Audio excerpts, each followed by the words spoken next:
ఈ యొక్క అఘోరాలు కానీ కొంతమంది వామాచార పూజలు చేసేవాళ్ళు కానీ వీళ్ళు ఏం చేస్తారంటే నగ్న పూజలు చేస్తారు, యోని పూజలని కొన్ని రకాలైన ముగ్గులు వేసి క్షుద్ర పూజలు చేస్తారు. చేసినప్పుడు కొంతమంది ఆడవాళ్ళు కన్యలను కూర్చోబెట్టి చేస్తారు ఆ పూజ. ఆ కన్య కూడా ఎవరిని పడితే వాళ్ళని కూర్చోబెట్టరు, పర్టికులర్ నక్షత్రంలో పుట్టిన వాళ్ళని మాత్రమే అక్కడ కూర్చోబెడతారు. మీరు రీసెంట్గా ఒక సినిమా కూడా ఉంది, అమ్మోరు అనే సినిమా ఉంది, మీరు చూసే ఉంటారు. అందులో వీళ్ళని రామిరెడ్డి ఒక మంత్రపూజ చేస్తాడు, అందులో ఒక కన్యని కూర్చోబెడతాడు. పూజ చేస్తుంటే శ్మశానంలో ముగ్గులేసి కూర్చోబెడితే అప్పుడు సౌందర్యం వచ్చేసి ఆ పూజ జడగొడుతుంది. అప్పుడు అతను అంటాడు, అరే ఇంకొక కొన్ని నిమిషాలు ఉంటే నాకు శక్తులు వచ్చేవి, అవన్నీ పోగొట్టేసావు నువ్వు అని చెప్పేసి ఆ మీద కోపడతాడు. అది వాస్తవం యాక్చువల్గా. అటువంటి పూజలు ఉన్నాయి. ఇవేంటంటే అందరూ చేయలేరు, ఇవి కేవలము అందులో అత్యంత నైపుణ్యం ఉండే వాళ్ళే చేయగలుగుతారు. ఎందుకంటే అటువంటి పూజల్లో ఏమాత్రం తేడా వచ్చినా ఆ పూజ చేసి క్షుద్ర పూజ చేసిన వాడికి ఎఫెక్ట్ అవుతుంది. ఫస్ట్ అతను చనిపోతాడు రక్తం కక్కుని, అంత ప్రమాదం ఉంది. కాబట్టి అందరు చేయరు, అవి చాలా రేరు. కేరళలో ఉన్నాయి ఇప్పుడు కూడా అటువంటి విద్యలు. ఈ యొక్క అఘోరాలు అంటే నార్త్ ఇండియా కాబట్టి వాళ్ళు కూడా కొంతమంది తెగల దగ్గర మాత్రమే ఉన్నాయి, బయట అందరూ కూడా చేయలేరు. ఇక అఘోరాలు అనేటువంటి వాళ్ళు అసలు అటువంటి వాటికి అసలు రారు. ఇప్పుడు వర్షిని టార్గెట్ చేయడానికి కూడా అదే రీజనా?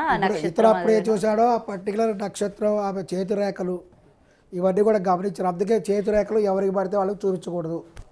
ఇది చాలామందికి కూడా తెలుసు. కొంతమంది బ్రాహ్మణులు, కొంతమంది ప్రత్యేకమైన జ్యోతిష శాస్త్రం నమ్మకం ఉన్న వాళ్ళకి మాత్రం చూపించాలి. కానీ ఎవడో మనకు పరిచయం లేనివాడు, రోడ్డు మీద పోయేవాడు ఎవరికి పడితే వాళ్ళు చేతి రేఖలు చూపించకూడదు. వాటిట్లో కూడా శాస్త్రం చదివే వాళ్ళు ఉంటారు.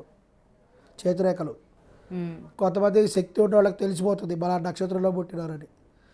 ఆ విధంగా వాళ్ళకు ఆకర్షితులు అవుతారు అనమాట. ఈ అమ్మాయిని కూడా పర్టికులర్గా అతను ఆకర్షితులయ్యాడు దాన్ని బట్టి. వీళ్ళు కూడా ఏంటంటే ఆమెను తన ఇంటికి కూడా ఆహ్వానించారు, ఇద్దరు కృతజ్ఞత వెళ్ళారు. వెళ్ళిన సందర్భంలో వాళ్ళ మధ్య కూడా వాళ్ళ ఇంట్లో కొన్ని రోజులు గడిపాడు అతను. గడపడం ద్వారా కూడా అతను ఈమె మనకు అనేక రకాలుగా కూడా సహాయపడుతుంది, ఉపయోగపడుతుంది అనేటువంటి ఆలోచన అతను వచ్చాడు. ఎందుకంటే ఈ అమ్మాయిని కూడా ఉపయోగించుకొని అన్ని రకాల పూజలు చేసుకోవచ్చు. ఈ యొక్క అతను చేసే నగ్న పూజలకైతే క్షుద్ర పూజలకైతేనేవి ఈ అమ్మాయి ఉపయోగపడుతుంది అనేటువంటి భావన అతనికి వచ్చింది. సో ఆ సందర్భంగా వాళ్ళతో కూర్చొని మాట్లాడుతుంటే వాళ్ళ తల్లిదండ్రులు ఉన్నారు. వర్షిని వాళ్ళ నాన్నేమో డ్రంకర్ అంట, వాళ్ళ అమ్మ ఉంది, బ్రదర్ ఉన్నాడు, వాళ్ళ పక్కింటి అతను ఒక అతను ఉంటాడు అంటే సంతోష్. అతను బ్రదర్ కాదు, విష్ణు అతను ఆమె బ్రదర్ కాదు, అతను లవరేమో. ఇప్పుడు అంటున్నారు చాలామంది, బ్రదర్ వేరు లవర్ వేరు. పక్కింటి అతను లవర్, ఇతను బ్రదర్. వీళ్ళు మెల్లగా కూడా తమ ఆర్థిక పరిస్థితుల గురించి కూడా చెప్పారు. వెంటనే కూడా అఘోరి వాళ్ళకి ఒక ఐఫోన్ కొనిచ్చారు. వాళ్ళు కొనిచ్చారా? అఘోరి వర్షినికి కొనిచ్చాడు.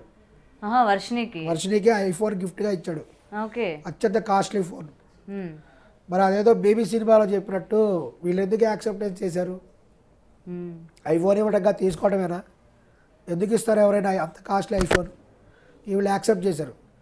ఇంకా అబ్బాయి కాలేజీ ఫీజు కొంచెం ప్రాబ్లం ఉంది, సమస్యలో ఉన్నా చెప్తే కొన్ని లక్షల రూపాయలు వాళ్ళకి ఇచ్చారు. ఈ వర్షిని యొక్క అన్నయ్య అకౌంట్లో కొన్ని లక్షల రూపాయలు డిపాజిట్ చేశారు. ఇవన్నీ అఘోరి వాళ్ళకి డబ్బులు ఇచ్చారు. వీళ్ళు ఆర్థికంగా కూడా కొంత సహాయం పొందారు అతని ద్వారా. ఈ క్రమంలో వాళ్ళ ఇంట్లో ఉన్నటువంటి సందర్భంలో వాళ్ళిద్దరి మధ్య కూడా శారీరకంగా కూడా సంబంధం ఏర్పడింది. అంటే వర్షినికి అఘోరికి శారీరక సంబంధం వాళ్ళ ఇంట్లో ఏర్పడింది. ఇది కూడా వాస్తవం. ఈ విధమైన సంబంధం ఏర్పడిన తర్వాత ఇక అతను వాళ్ళు ఆ అమ్మాయి కావాలని వాళ్ళు కూడా కోరుకోవడం జరిగింది. వాళ్ళు ఏంటంటే పేరెంట్స్ మొదట ఒప్పుకోలేదు, లేదు మా అమ్మాయిని అలా ఇవ్వమని వాళ్ళు చెప్పడం జరిగింది. కానీ ఏంటంటే ఇతను బలంగా అబ్బాయి కావాలి నాకు అని చెప్తే వాళ్ళు కొంత డబ్బులు అయితే తీసుకున్నారు. వాళ్ళ అన్ననే అడిగితే మాకు ఎటువంటి డబ్బులు ఇవ్వలేదు, అతని అకౌంట్లోనే వేశారు. అకౌంట్లోనే ఉన్నాయి డబ్బులు. అంటే ఎంత వరకు ఇచ్చి ఉండొచ్చు మీకు ఏమైనా? మొదటిసారి కొన్ని లక్షలు ఇచ్చారు మొదటిసారి. తర్వాత ఏంటంటే ఈ అమ్మాయిని తీసుకొని అతను ఈ యొక్క నార్త్ ఇండియాకి వచ్చాడు. మొదటి వాళ్ళు చెప్పింది ఏంటంటే మేమిద్దరం గురు శిష్యులం మాత్రమే, ఇది గురువు శిష్యుడు సంబంధం, అమ్మ కూతురు సంబంధం ఇలా చెప్పడం జరిగింది వాళ్ళు. ఈవెన్ అతనైతే తన వశీకరణ ద్వారా ఆ అమ్మాయిని వశీకరణ చేసుకున్నాడు. ఖచ్చితంగా వర్షిని మీద మంత్ర ప్రయోగం జరిగింది, వాస్తవం. వర్షిని మంత్ర ప్రయోగం చేశారు. కానీ వాళ్ళ తల్లిదండ్రులు ఏంటంటే వాళ్ళ అంగీకారం మీద వాళ్ళు వేరే పాయింట్ ఆఫ్ వ్యూలో వాళ్ళు చూస్తున్నారు. వాళ్ళు ఏంటంటే ఎన్కాషింగ్, వాళ్ళు ఖచ్చితంగా కూడా ఇతర ద్వారా ఆర్థిక లాభం పొందుతారు ఆలోచనలో వాళ్ళు ఉంటారు. సరే మొత్తం మీద ఈ అబ్బాయి తీసుకొని వెళ్ళాడు. వెళ్ళిన తర్వాత వాళ్ళ ఆలోచనలో ఉన్నారు, సరే మళ్ళీ కొంతకాలంకి వచ్చేస్తాం ఇమీడియట్గా చెప్పి ఓకే అని వీళ్ళు తీర్థయాత్రల రూపంలో వెళ్ళారు.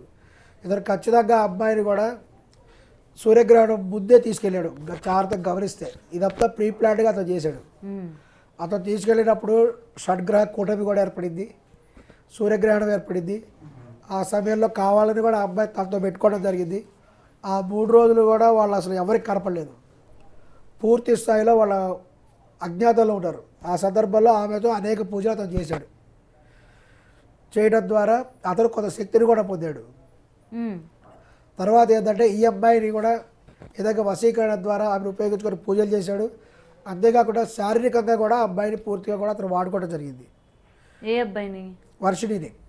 వర్షిణి. ఈ సందర్భంలో వర్షిణి కూడా అఘోరితో కూడా కలిసే ఉంది. వాడిద్దరు కూడా శారీరకంగా కూడా నగ్నంగా కూడా ఇద్దరు కలిసి వాళ్ళు టైం అక్కడ స్పెండ్ చేశారు. ఈ విధమైనటువంటి కూడా జరిగినాయి.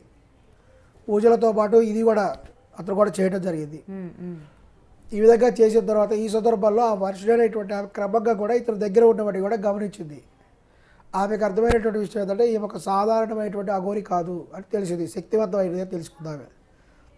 ఏమి తెలిసిందంటే ఆమె దగ్గర ఉన్నటువంటి కారులో కూడా కట్టల కొద్ది నోట్ల కట్టలు ఉన్నాయి అనే విషయం వర్షిణి గమనించింది. ఆమె చెప్పింది కూడా. పైకేమో పుర్రెలు అన్నీ కనిపిస్తుంటాయి ఇక డ్రైవింగ్ చేసే పైన. అది చూసి జనాలు భయపడతారు, దగ్గర పోవడానికి భయపడతారు. వాస్తవానికి ఏంటంటే లోపల క్యాష్ ఉంటుంది, అడుగున నోట్ల కట్టలు ఉంటాయి, 500 రూపాయల కట్టలు విలువైనటువంటి. వాటిని ఉపయోగించుకుంటుంటాడు అతను. దగ్గర పోవడానికి అయితే ఎవరికైతే సాహసం చేయరు ఆ భయంతో. ఇది గమనించింది ఆమె. తెలుసుకున్న ఇంకొక ముఖ్యమైన విషయం అంటే వాళ్ళిద్దరి మధ్య ఉండేటువంటి క్లోజ్నెస్ వల్ల ఇవన్నీ కూడా ఆమె తెలుసుకోగలిగింది. ఓకే. అఘోరి చెప్పడానికి కారణం ఏంటంటే వాళ్ళిద్దరి మధ్య ఉన్న శారీరక సంబంధం ఉండేటువంటి సమయంలో ఆమె ఈ విధంగా వివరాలు తెలుసుకోగలిగింది. ఆమెకు తెలిసిన విషయం ఏంటంటే ఈమె కొన్ని పూజలు కూడా మన తెలుగు రాష్ట్రాల్లో చేసింది. ఇంకా కూడా అనేక మంది భక్తులు ఆమెకు ఉన్నారనే విషయం ఆమె తెలుసుకుంది. ఈవెన్ సినిమా హీరో ప్రభాస్ గారు కూడా ఆమె దగ్గర పూజ చేయించుకున్నారు అని కూడా వినికిడి. ప్రభాస్ గారికి ఆరోగ్యం బాగాలేకపోతే ఆరోగ్యం మంచిగా ఉండాలని చెప్పే ఉద్దేశంతో అఘోరి దగ్గర పూజలు చేయించుకున్నారు. ఇవన్నీ కూడా వామాచారం ద్వారా కూడా జరుగుతాయి. అందుకోసమే ఆమెకు తగినటువంటి ఒక విల్లాని ఇచ్చారు. ప్రభాస్ వాళ్ళ ఇంటి దగ్గర ఆమెకు ఒక బినామీ పేరుతో ఒక ప్రాపర్టీ ఉంది అఘోరికి. అది ఆమె పేరు మీద లేదు. కానీ ఇవన్నీ కూడా ప్రూవ్ చేయండి, నోట్ మాట సరిపోదు కదా, ప్రూఫ్స్ ఉండాలి అని చెప్పి కూడా ఈరోజు శ్రీనివాస్ కూడా ప్రశ్నిస్తున్నాడు కదా. అది బినామీ పేరుతో ఉంది. ఇప్పుడు చెప్పలేదు అతను, ఇదివరకు చెప్పాడు. ఇప్పుడేమి తనకు లేదని కట్టించట్ల. పూర్వకాలము నా దగ్గర ఏమి లేవని ఫస్ట్ టైం వచ్చినప్పుడు చెప్పాడు. ఇప్పుడు మటుకు అతను చాలా పూజలు చేశాడు. రీసెంట్గా ఒకళ్ళు కంప్లైంట్ కూడా ఇవ్వడం జరిగింది, 10 లక్షలు తీసుకున్నాడు. అది వాస్తవానికి చేసిన పూజ. అది యోని పూజ చేశాడు అతను. యోని పూజ అనే ప్రత్యేకమైన పూజ ఉంటుంది. అతను ఏంటంటే అత్యంత శక్తివంతమైనటువంటి వ్యక్తి. ఆ పూజ చేయించుకునేది ఏంటంటే సాక్షాత్తు ఒక జడ్జి, ఒక సీనియర్ జడ్జి.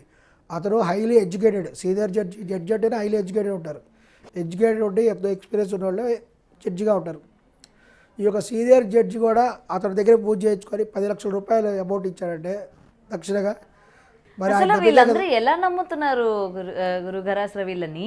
ఖచ్చితంగా నమ్ముతారండి. ఎందుకంటే తను చేస్తున్న చేష్టలు కావచ్చు, అసలు ఏ విధంగా నమ్ముతున్నారు? చదువు లేని వాళ్ళు నమ్మలేదంటే ఒక అర్థం ఉంది. ఇంత చదువుకొని ఒక మంచి ప్రొఫెషనల్స్ ఉండి ఏ విధంగా నమ్ముతున్నారు? అసలు ఈ పూజలు దేనికి పనికొచ్చినవి అసలు? ఖచ్చితంగా అండి. ఇవి ఏంటంటే పూజలలో రకాలు ఉంటాయి. మన మామూలుగా రోజు గుడికి వెళ్ళి చేసుకునే పూజలు మామూలు పూజలు ఇవి. స్వామివారికి అర్చనని ఇవన్నీ చేస్తాం మనం, అభిషేకాలు అర్చనలు, ఇవి మామూలు పూజలు. ఇవి కాకుండా వామాచారంలో ప్రత్యేకమైన క్షుద్ర పూజలు ఉంటాయి. పాత సినిమా ఒకటి ఉంది మీకు గుర్తు రావాలంటే, పాతాళ భైరవి సీనియర్ ఎన్టీఆర్, అవి క్షుద్ర పూజలు. ఇవి వామాచారం ద్వారా కొంతమంది చేస్తారు, ఇప్పుడు కూడా ఉన్నారు వాళ్ళు.